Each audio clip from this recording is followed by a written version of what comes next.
Hello mga bakla! Welcome back! At syempre, andito na naman ang pinakamaganda, ang nag-iisang diwata ng New Zealand na si Jingjing. At syempre, for today's video, so ito na mga bakla, inaantay nyo na sinasabi nyo na paano makakapag-apply kasi merong sinasabi sa employer, pag nag-a-apply kayo, ang feedback is meron kang rights of work. So ito na mga bakla, as in talagang ihanda nyo na talaga yung mga supporting documents nyo, tapos mura lang yung apply ng visa.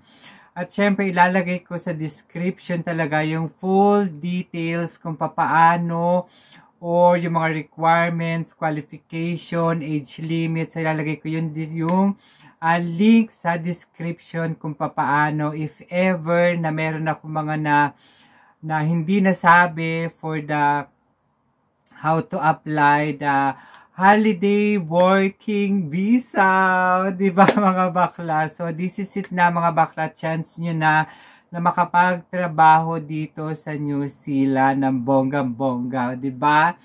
Pero, bago natin simulan ng video ito, isang intro muna!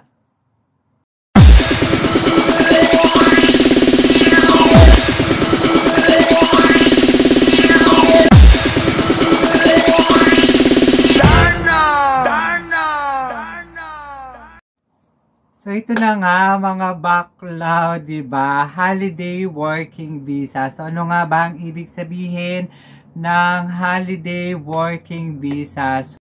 So, ito yung mga bakla. Working holiday visas are available to young people, usually age 18 to 30 years old, but 18 to 35 in a selected few countries. They let you travel and work in New Zealand, mga bakla.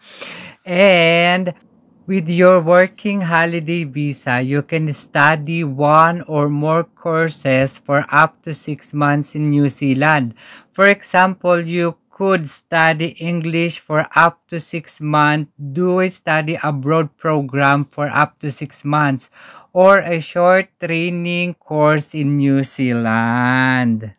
So yan mga bakla, ano-ano nga ba yung mga kailangan mo para makapag-apply ka ng working holiday visa? So yan, umpisahan natin yan kung ano yung mga kailangan mong gawin at yung mga documents na kailangan mong ihanda.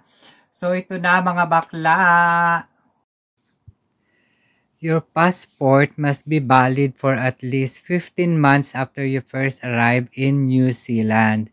Enter your identity details carefully, ensuring information is exactly as recorded on your passport. Siyempre, meron din medical certification.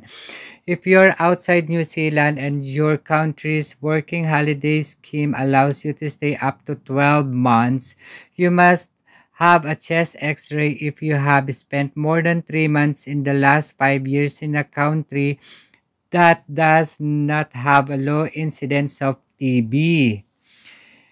When you apply online, you must answer questions about your character. After you apply online, they will ask you to provide police clearance as proof of your good character. You must have a ticket to leave New Zealand or enough money to buy one. Siyempre, meron siyang evidence can include your travel ticket, proof you have enough money to buy ticket.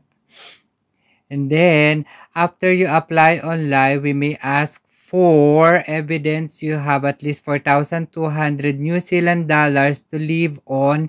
Evidence may include bank statement, credit card, bank draft, traveler's checks. After you apply online, they will ask you to provide a copy of your qualification, which must have involved at least 3 years full-time study.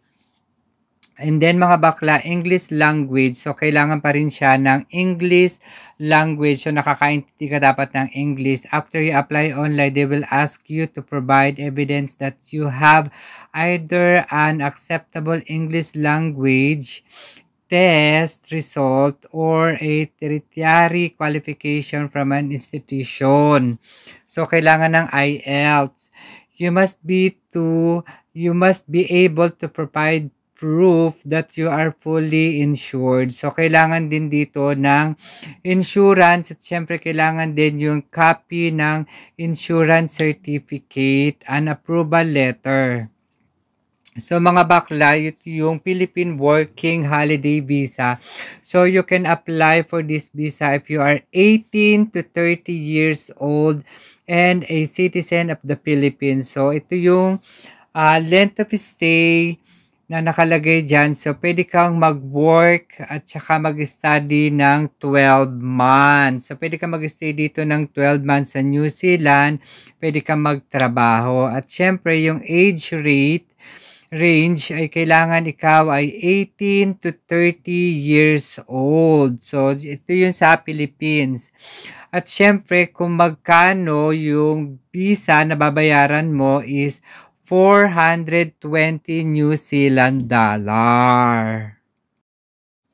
So, ayan mga bakla, sana naging malinaw sa inyo kung paano makapag-apply ng working holiday visa dito sa New Zealand. And take note, yan po ay 100 slots lang per country. So sa Philippines, 100 slots lang talaga yung ibibigay ni New Zealand Immigration para sa mga gusto mag-apply ng working holiday visa. So yan mga bakla, kung caring nyo na mag-avail ng working holiday visa, so mag-apply na kayo this coming March. So ilalagay ko dito sa description, yung full details link kung paano makapag-apply. At syempre meron pa akong mga nakalimutan dito or mga hindi nasabi about sa pag-apply online sa working holiday visa. So ayan mga bakla, nakalagay na rin dyan kung kailan sila mag-o-open, kung kailan kayo pwede mag-apply. At syempre huwag kalilimutan, yung oras at date na nakalagay dyan is New Zealand date and time. So, ang pagkakaalam ko 10 ng New Zealand time. Basta nakalagay dyan mga bakla. So yan mga bakla, natapos na naman ang video ito. Kung hindi ka pa nakasubscribe, please don't forget to subscribe and hit the bell button notification para sa aking mga susunod, para updated kayo sa aking mga susunod na mga videos.